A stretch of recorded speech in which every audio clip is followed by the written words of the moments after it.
Hello everyone, welcome to My Tech Space, your ultimate guide for all your tech-related issues, where we solve all your queries on computers, cell phones, gadgets, internet, and technology. In this video, we will learn how to install Viber on Android devices. Viber is a free messaging and calling app which is owned by Rakuten, a Japanese multinational company based in Tokyo.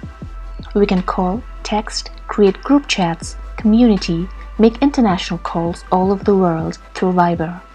So without further delay, let's get into this. Firstly, open the Google Play Store app on your Android device. Make sure your internet connection is stable. Click on the search bar at the top and then type in Viber and tap on search. Now tap on Viber Messenger and hit the install button. Now you're gonna want to wait for some time while the app installs. After the installation is done, you can now use the Viber app smoothly and enjoy texting and calling your friends and family.